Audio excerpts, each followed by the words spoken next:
Before making this film, I read Gordon Cullen's The Concise Townscape and stared at the map of Oxford. Overwhelmed by the choice of subjects, I was struck that Cullen may not approve of this paper analysis. Cullen described how the relationships between buildings create spaces that draw us in. Our reaction is not rational, it is emotional and instinctive, as the city unfolds in a series of jots and starts. Changes in space and pace arouse feelings that encourage us around the next corner or persuade us to linger a little longer.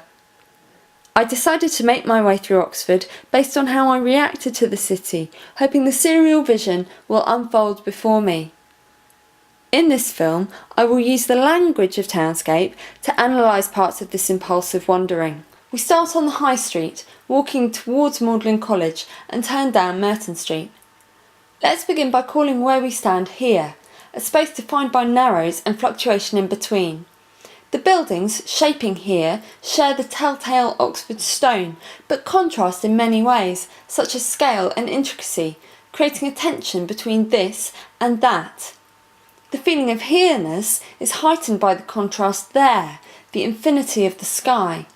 It is unexpected to see the sky netted so low between the buildings, just steps from the High Street.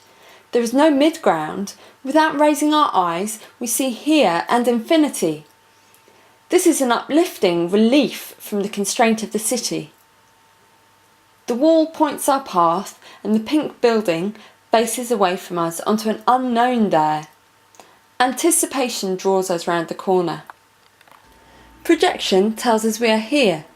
There is defined by recession and further projection. The cobbles and uneven paving join the wall and buildings together.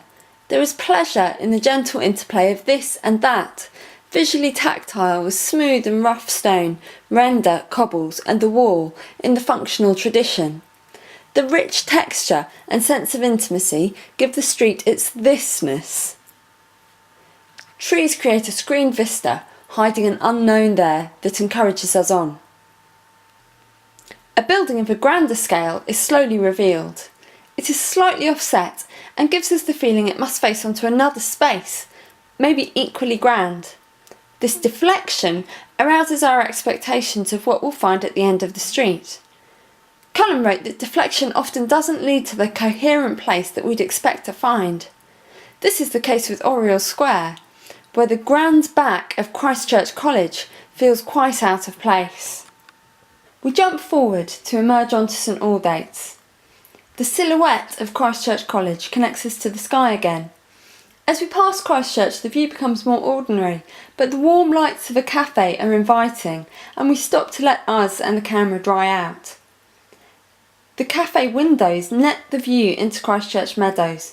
The iron calligraphy announces possession, whilst the open gate welcomes people in. We turn back to town and up Corn Market, inspired mostly by the facilities of a department store. We turn into Broad Street. There are many compelling attributes of Townscape here, but to what end when the space they create is mostly turned into a car park? In the distance we can see a bold column and portico capturing space in front of a building which punctuates the view, the full stop at the end of Broad Street. There is metaphor in the classical style. The ancient university sits above the city, superior and separate. The pace quickens as a series of arches and openings are revealed for us to explore. We are drawn through by the joining floor, pausing as it encourages us to look to either side at the startling splendour that surrounds us. Cocooned in the enclosure of the Bodleian, we are excited by the detail that connects the space to the sky, an ethereal link between this great place of knowledge and the heavens. The final arch is a gateway of high drama, the sudden revelation of Radcliffe camera consuming our whole view. The grandness of this focal point is exaggerated by a simple foil, the juxtaposition of bicycles lining the railings. The railings capture the space in which it stands, and the bicycles give the feeling of occupied territory. The space is colonised by the students of Oxford University. We follow the street back to the High, to where our journey began.